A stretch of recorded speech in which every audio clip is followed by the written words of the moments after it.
Kita ingin tahu bagaimana kilas balik ketika Ibu terjun ke politik. Saya ingin memulai dengan bertanya pada pendiri PDI Perjuangan. Ada Pak Sabam Sirait di sini.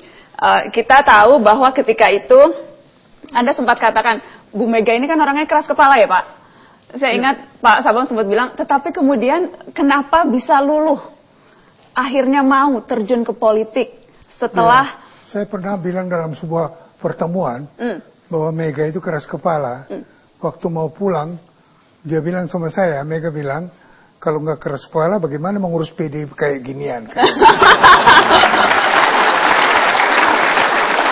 Apa yang dikatakan Pak Sabam sehingga Megawati ketika itu akhirnya luluh dan mau ikut terjun ke politik?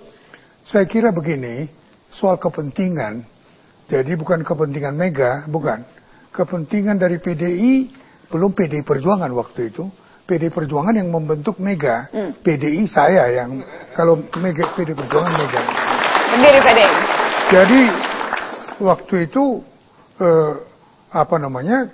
tidak mudah buat PDI bekerja di Indonesia ini.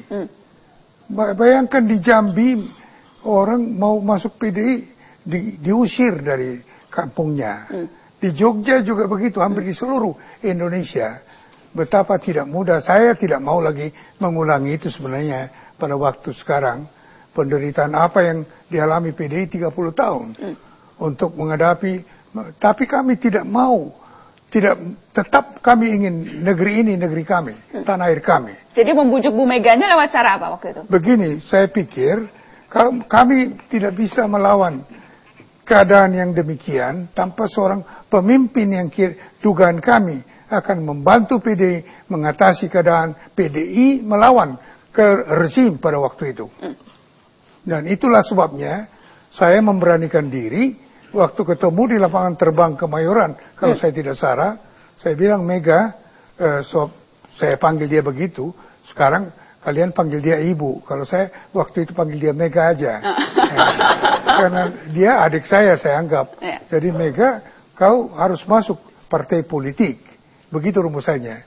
Dan yang kedua saya bilang, kamu akan masuk PDI. Ketiga pada waktunya nanti, kau jadi Presiden Republik Indonesia. Betul, Ibu masih ingat momentum itu? Sejak awal Ibu sudah tahu ketika masuk politik targetnya harus jadi presiden? Oh, bukannya begitu. Bukannya saya sudah tahu.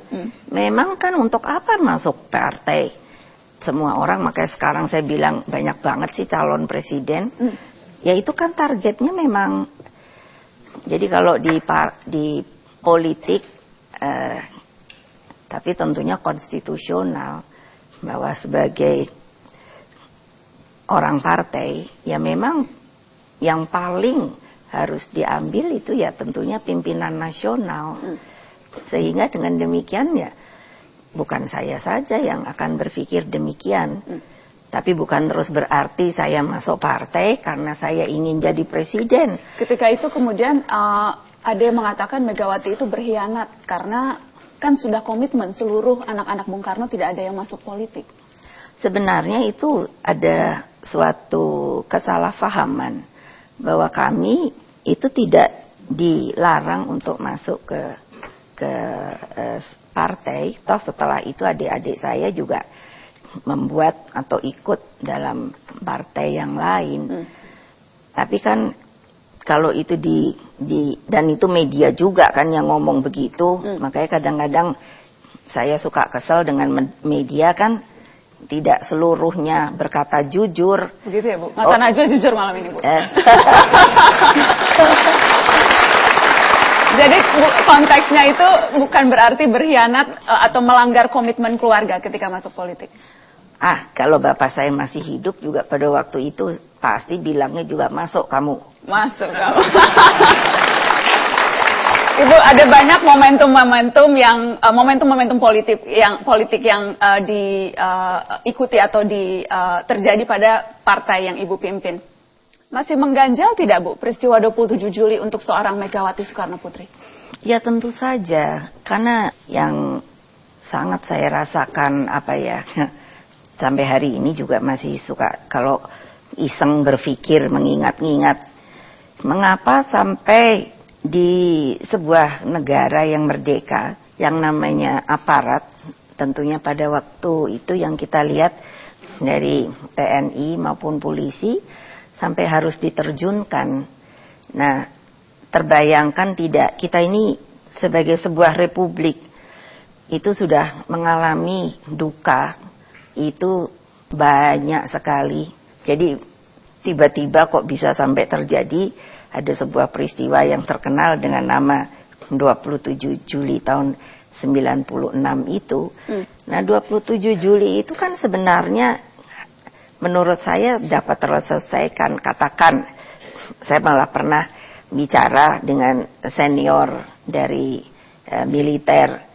Kalau memangnya dianggap itu adalah tanda kutip sebuah pemberontakan, ya tangkap saja saya. Dan saya kan orang yang sudah pernah dibawa ke polisi, berapa kali ya, ke Komdak, ke Jakarta Selatan, 3 kali lah. Lalu ke gedung Bundar itu, Kejaksaan, kan katanya dulu, wah jangan sampai dibawa ke gedung Bundar, serem gitu kan. Kok nggak taunya saya sendiri dibawa ke situ. Saya pikir dan betul serem, Bu. Dan betul serem. Itu tergantung dari kekuatan batin orang yang menghadapinya ya. Tapi memang pada waktu itu seperti di gedung Bundar itu kan pengacara ndak boleh masuk.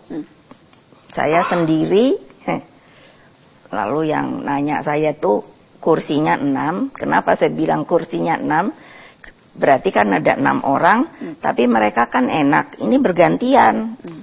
Jadi kalau capek mungkin atau mau makan, mereka keluar digantikan dulu. Nah, saya yang terus ditanya. Karena ini sudah liwat kan. Jadi rupanya dikatakan saya membuat sebuah konspirasi besar dengan Gus Dur almarhum. Mungkin pernah lah, saya tidak tahu di kalangan politik ini pernah dengar ada naga merah, naga hijau begitu. Jadi saya sendiri kan baru dengar. Jadi malah saya bilang sama yang mereka memeriksa saya, wow, keren sekali saya ya. Berarti saya naga merahnya. Saya bilang juga dengan Gus Dur, Mas, tahu ndak kalau saya panggil beliau kan Mas, opo Mbak, selalu jawabnya Jawa. Udah pernah dengar belum naga merah, naga hijau? Opo iku gitu. Sampean tuh naga hijau loh. Ya, Gus Dur malah ketawa-ketawa kan. Sejak kapan Indonesia ada naga? Ya sudahlah, kita ya cuman ketawa-ketawa. Tapi ya itulah pengalaman di mana pengacara tidak boleh masuk. Jadi saya dari jam 8 pagi sampai jam 8 malam karena saya tanya, Pak, kalau saya ini memang niatnya ditangkap, saya bilang, Bu, sudah toh ditangkap saja. Loh kok begitu? Mereka mengatakan, loh iya loh, udah sekian jam pertanyaannya bolak-balik itu saja. Bolak-balik. Ya saya ya jawab lagi kan, saya jadi ikut bolak-balik kan. Itu pengalaman Ibu ketika menghadapi kekuasaan pada zaman itu. Ibu, saya ingin kita melihat bagaimana naga merah berpidato.